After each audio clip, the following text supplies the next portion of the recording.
Olá, estamos iniciando mais um programa Momento Tecnologia, o programa da Associação dos Engenheiros e Arquitetos de Osasco.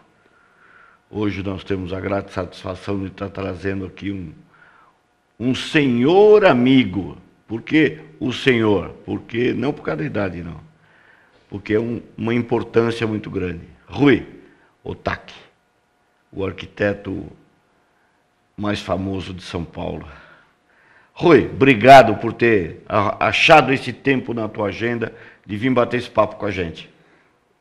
Eu acho a presença do arquiteto sempre muito importante, desde que sejam levantados temas interessantes, porque os temas de arquitetura, na medida que a televisão entra em todos os lares, não é? Interessa para a cidade inteira. E são, hoje, problemas muito atuais, né, sob o ponto de vista que a gente sempre chamou de trânsito, mas hoje a gente tem um nome mais moderno, chamado mobilidade, né? Educação, saúde, etc., e mais toda a configuração da cidade, do urbano da cidade, com seus parques, suas praças, né? De modo que esse convívio de toda a população de Osasco, por exemplo, nas ruas da cidade, quer indo ao trabalho, para a escola, ou à noite no lazer, fim de semana, tudo isso é uma atuação que o cidadão tem em relação à cidade e como o cenário da cidade recebe e propicia esses acontecimentos. Mas eu quis falar do importante, do senhor, porque em função até da infinidade de projetos que você tem para a melhoria da cidade, né? Então, foi essa a intenção, não foi de não dar a importância. Tá certo. Aqui nós temos uma pergunta-chave, que é o início do programa. Muito bem. Por que arquitetura, Rui? Alguém influenciou? Eu estou procurando a chave aqui, ó.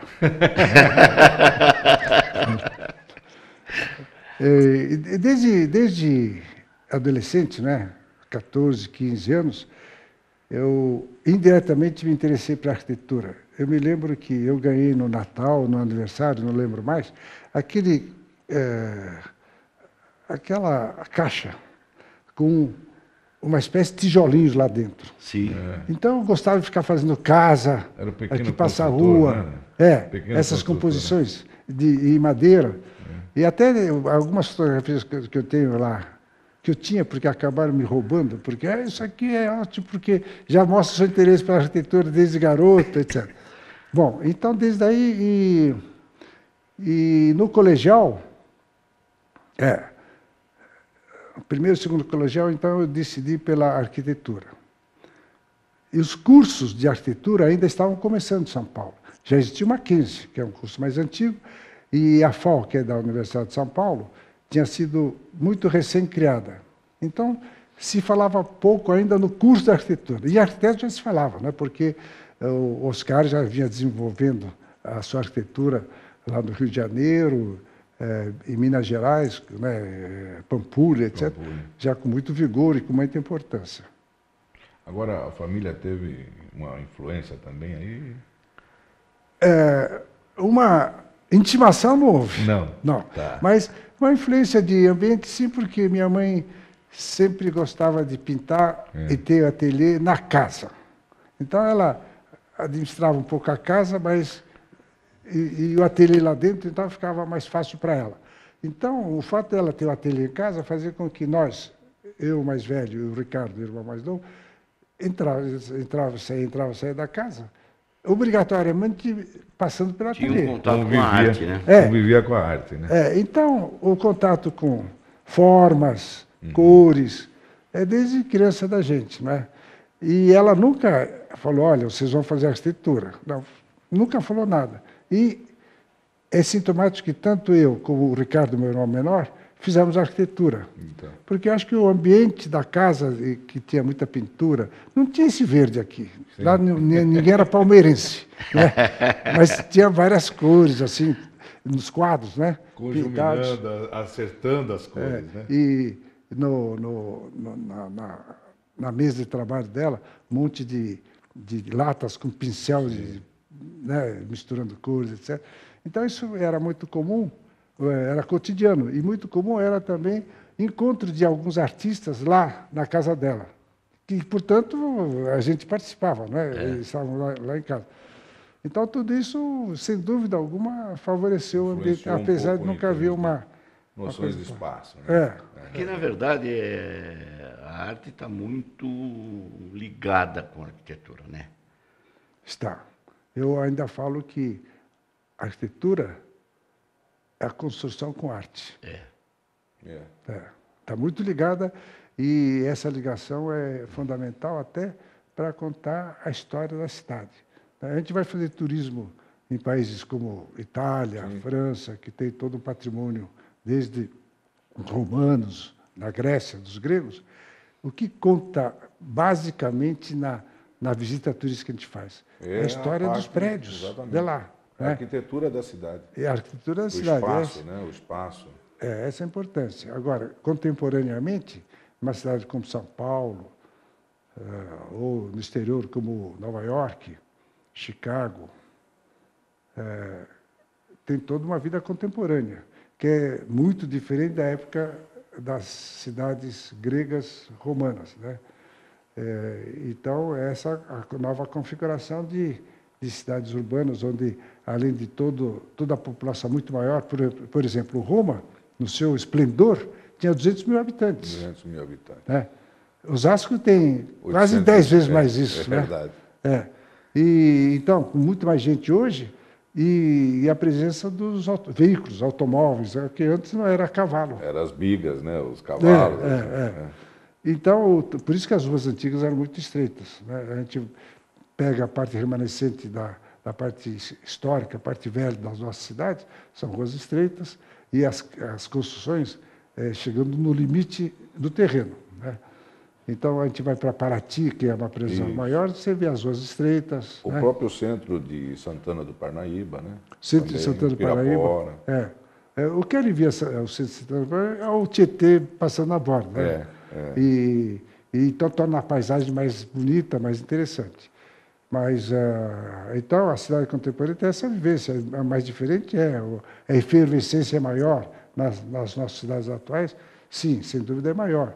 Atividades culturais mais intensas, o trabalho mais intenso também, mas é o andamento da vida contemporânea. E a função da arquitetura, nesse contexto total, é exatamente a mobilidade, né? De adaptar a cidade existente a essa nova realidade de mobilidade entre elas. Né?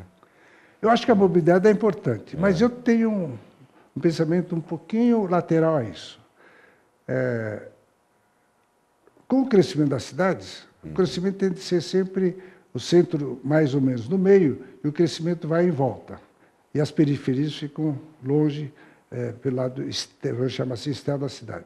Então, de ir para esse lado externo até o centro, é o que nós chamamos de mobilidade, começa a ficar muito difícil. Né? Em São Paulo, para ir de qualquer parte da Zona Leste, da Zona Sul, para o centro da cidade, são 2h30 de metrô.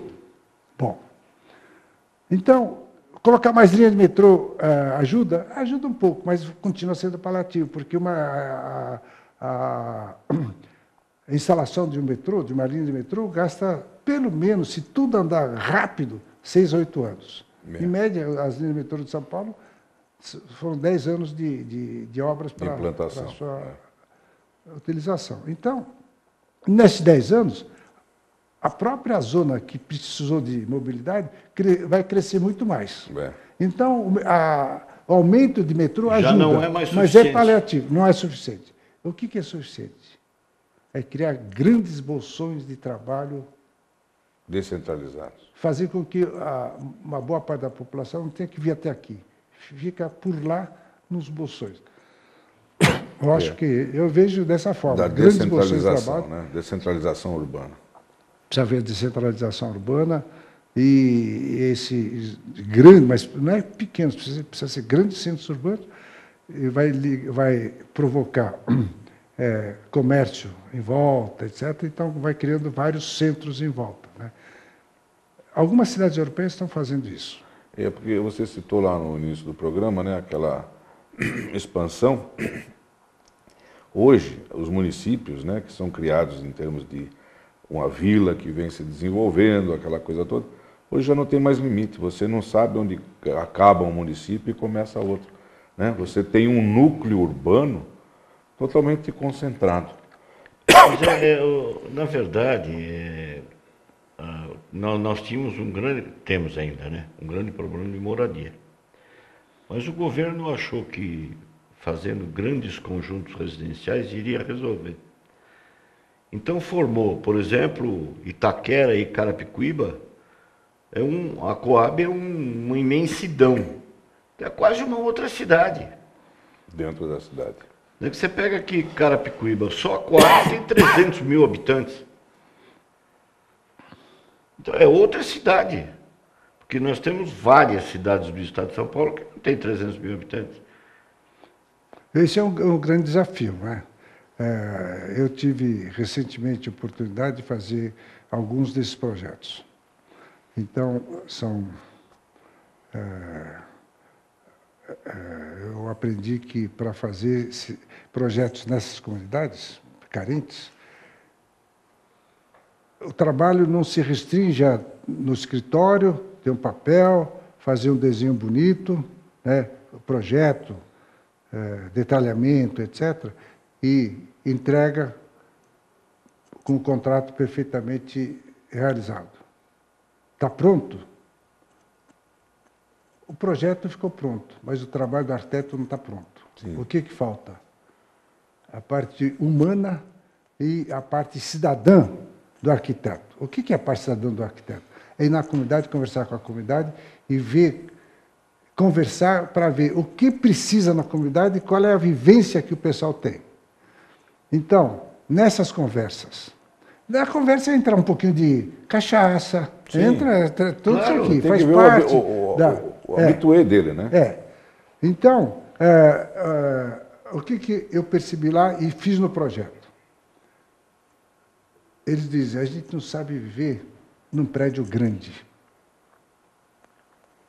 Então, eu acho que é necessária uma pequena verticalização, isso acho que precisa, porque senão o espaço não é suficiente. Não tem limite. Tá bom, então eu fiz um prédio redondo, circular, 4 por andar, né? E no meio fica a circulação de escada, etc. Como é no meio, quase não tem corredor. Sim. Porque nos corredores dos prédios extensos, o que ocorre, não no dia da inauguração, depois de 2, 3 anos, skate da garotada. Algumas mães fazem aqueles bolinhos de fubá, etc., põe a bombonière, fica na porta vendendo cada pedaço cortado R$1. Começa a ver prostituição, droga. Sim. Então, aquele corredor, que é o corredor escuro, porque é um corredor com apartamento para cá, para cá, para cá e para cá. Não tem janela. Então, só funciona a base de iluminação artificial. Bom, então eliminamos tudo isso do projeto. Não tem projeto assim. Ele é circular. O circular está interagido, né? Os quartos são todos os quartos para fora, porque é na parte circular. E o redondo é estético? Claro que é estético. Toda arquitetura tem que ser estética, mas também é altamente funcional, porque todos os prédios, todos os apartamentos têm janela para fora. São 4 andares sem elevador, que é o limite do HIS, Habitação de Interesse Social. Então, é a primeira vez que uma família de comunidade tem a visão do conjunto, porque na hora que o prédio é redondo, você não encosta 2 prédios redondos aqui, você tem que guardar... Não tem a interação, né? Rui, eu vou te interromper só um pouquinho, nós vamos fazer um pequeno intervalo, já voltamos já, porque esse assunto é interessante demais. Tá bom. Aguarde que já voltamos. A Caixa de Assistência dos Profissionais do CREA, Mútua São Paulo, traz muito mais qualidade na sua vida, com muitos benefícios e vantagens para você se associar. Empréstimos com taxas competitivas. Equipa bem, crédito agrícola, construa já, aquisição de veículos, auxílio empreendedor, férias mais, garante saúde, Educatec, entre outros. Entre em contato e seja um sócio contribuinte. Mútua São Paulo, Caixa de Assistência dos Profissionais do CREA. Muito mais qualidade na sua vida. Olá, estamos retornando com o nosso programa Momento Tecnologia, programa da Associação dos Engenheiros e Arquitetos de Osasco. Eu quero fazer, como habitualmente faço, um recado a você, telespectador, caso haja a necessidade da contratação de um profissional da área tecnológica, exija desse profissional a ART. A anotação de responsabilidade técnica é o melhor seguro que você pode ter para esse serviço que está contratando. E quero lembrar também a você, profissional da engenharia, na hora do preenchimento da sua ART, no campo 07, coloque o código 038 ou mencione cidade de Osasco. Você estará contribuindo para a nossa associação, que fatalmente esse recurso estará retornando para você mesmo. Muito obrigado. E agora vamos voltar com o nosso amigo Rui. A gente estava falando desse projeto que você fez lá em Heliópolis, né? Vamos dar continuidade nele? Na facilidade que proporcionou, né? Essa facilidade é decorrência da preocupação pela dignidade que a gente tem. E essa dignidade comparece à medida que você vai conhecendo a comunidade. Por isso que o trabalho do arquiteto em projetos comunitários que são muito importantes, eles ficam com muito mais expressão e muito mais realidade se o arquiteto frequenta e conversa mais com essas comunidades, não é? E foi o que nós fizemos. Nós aprendemos que era importante conversar com a comunidade. E tanto é que o bar do Geraldo, que é um bar conhecido lá em Heliópolis, tem uma garrafa de cachaça guardada para mim. Não, essa garrafa é do Rui. E só o Rui que toma, né? Outro dia ele reclamou por terceiros. Faz tempo que o Rui não vem, o nível da cachaça até daqui a pouco eu vou começar a vender isso aqui. Bom, mas então, essa dignidade é importante. Dignidade ligada ao quê? A fazer coisa bonita. Eu entrei lá como? Por engano de uma revista que falou umas coisas equivocadas, né? E o pessoal de Heliópolis ficou meio ofendido e eu não conhecia Heliópolis, nunca tinha ido lá. Eles me telefonaram: olha, Rui, eu sei que o senhor é um arquiteto importante, famoso, mas a gente pergunta se o senhor não poderia colaborar conosco, fazer de Heliópolis um lugar mais bonito. Esse foi o desafio. E aí começou, né? Fiz uma biblioteca dentro da favela, porque os pais queriam ter acesso à biblioteca. Mas onde é que tem biblioteca? Nas escolas. Sim. As escolas não têm escola dentro da comunidade, tem escolas próximas. Mas no sábado a escola fecha, domingo fecha. E dia de semana fecha às 6 horas, porque fecha a escola. Então, o pai que trabalha não tem horário para ir para a biblioteca. Então, eles queriam uma biblioteca dentro da comunidade com horário mais elástico, horário que vai até 9 horas da noite, e o sábado aberto. E fizemos esse trabalho sem uma relação direta entre nós e a comunidade. Uma escola pequena, uma biblioteca muito pequena, juntando 2 casas já existentes, tirando as paredes, fazendo a biblioteca, uma área para crianças, outra aula para adolescentes e estudantes e outra área para adultos. E com literatura assim. E como é que o livro? Primeira coisa, é livro doado, vamos pedir doação. Eu pensei, falei, olha, a doação só vem livro que, mas a maioria dos livros que vem não interessa para a comunidade, vem livro que a pessoa não usa mais porque foi do ginásio, etc. Eu conheço o professor Antônio Cândido, que é o maior crítico literário brasileiro. eu vou pedir para ele se ele tem tempo de fazer uma lista de livros que interessem para a comunidade como Heliópolis. Específico. Ele fez uma lista de 500 livros. Nossa. Então, o que a comunidade fez? Mandou para todas as editoras do Brasil essa lista pedindo doação de 2 ou 3 livros da lista. Da lista. É. Quando chegaram os 300 livros, a biblioteca foi aberta, com um sucesso muito grande. Né? Muitos jornalistas pediam uma cópia da lista. Eu falei, olha, fala com a comunidade. Eu falei, olha, vocês têm que vender essa lista, pô, né? Para fazer um fundo. Bom, depois o sucesso foi muito grande. O Gilberto Gil, que era o então ministro da Cultura, foi lá um dia para ver como é que estava funcionando junto com o Lula. O Lula ficou pouco tempo, meia hora, ele tinha compromisso em São Paulo, e o Gilberto Gil ficou. E deu canja, né? Fomos ao bar do Geraldo, ele deu mais canja, ele ficou lá umas 3, 4 horas. E foi uma maravilha e está sendo. Bom, e isso aí fica no meio da comunidade. Mais recentemente, numa área que era um mato, e aos poucos, um mato de mais ou menos 10 mil metros quadrados. Esse mato foi sendo limpo, creche, escola de primeiro grau, etc. Vamos fazer uma biblioteca nova. Foi feita a biblioteca nova que eu estou mostrando a fotografia. Essa biblioteca ficou pronta no ano passado, não faz um ano ainda, para 40 mil exemplares. E vocês estão vendo agora na fotografia. Esse programa é editado, não é? Sim. Então eu trouxe fotografias. Aí você Eu pode vi. mostrar.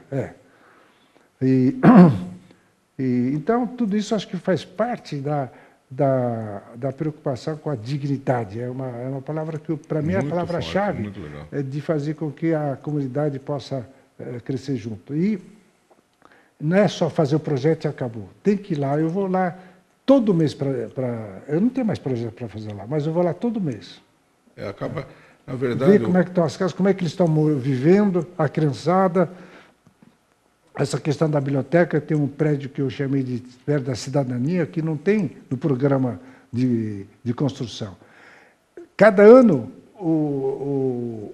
a atividade desse edifício muda.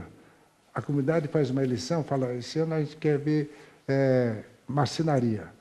Pega os equipamentos de marcenaria e faz pequenas peças. O ano seguinte, gastronomia. Eu falei, esse nome é muito chique, é culinária. Certo. Né? Aprende a fazer a culinária básica. E ele vai se adaptando, aí vai adaptando esse espaço a criançada, para esse... principalmente as moças, as meninas, né, de 17, 18 anos. Outro ano, estilista. Eu falei, não tem nada de estilista. Aqui é corte e costura. Vamos fazer corte e costura. Né? Legal. E vem a molecada, né, sonhando de estilo, televisão fala muito de modelo, etc. Então, vão fazendo essas coisas. Bom, vai desenvolvendo uma oficina. Então, isso é um complemento da vivência, não é? E agora vai ser montado, provavelmente a partir desse ano, todos os fins de ano e domingos, a feirinha de Heliópolis, com artesanato feito localmente. A mãe faz acarajé, bolo, etc. A tia faz fuxico. Fuxico é aquele cobertor com remendos de pano, etc. Fica muito colorido, muito bonito. Então, com essas atividades... e também um pouquinho de artesanato, na porcelana, na cerâmica, madeira. E, com isso, é importante criar perspectiva para os jovens. Dar uma noção de melhoria, né, pelo menos. Legal, interessante. É fundamental. É porque senão a gente já sabe onde eles vão acabar caindo, né? Nós, onde vamos acabar, o Brasil, onde vai acabar. Se a gente não tiver essa recuperação, né? Interessante. Eu falo em muitas palestras que quem acredita no Brasil acredita na comunidade. Exatamente. Em comunidades. Tem que ser por aí. Oi, muito legal, mas eu não queria que você fosse embora antes de tocar no grande projeto da cidade de Osasco. A gente sabe que você fez um projeto que aqui nós estamos chamando de Central Park, né? E eu estava na tua apresentação lá, que você fez para o povo aqui da cidade. Foi uma satisfação, porque eu acho que as nossas cidades brasileiras que vão crescendo, frequentemente a questão de um parque é esquecida. Infelizmente, Osasco, numa parte importante central da cidade, reservou essa área de 14 mil metros quadrados para fazer um parque. É importante o parque, é muito importante. Por quê? O parque não é só a velha contemplação dos parques antigos, é um centro também coberto de verdes, né? Portanto, com o espaço conjunto com a natureza, fazer com que atividades várias possam aí se desenvolver. É a convivência do povo. Né? É a convivência. Essa é a parte mais importante. E essa comparação com o Central Park de Nova York, claro que o Central Park é muito maior, mas a população também é muito maior. Proporcionalmente, o Parque de Osasco é maior do que o Central Park de Nova York. Tomando proporção das populações. Né? De modo que, ao entregar o projeto, que a gente fez com entusiasmo muito grande, né? É fazer com que ele proporcione atividades para crianças, desde pintura ao ar livre, tem a área coberta também para fazer desenvolvimento de várias atividades infantis, adolescentes, música, jogos. O que a comunidade tem? Precisa de escola? Precisa. Falta saúde? Falta. Precisa de saúde. Então, o que a comunidade tem? Tem cultura. Que cultura? Música.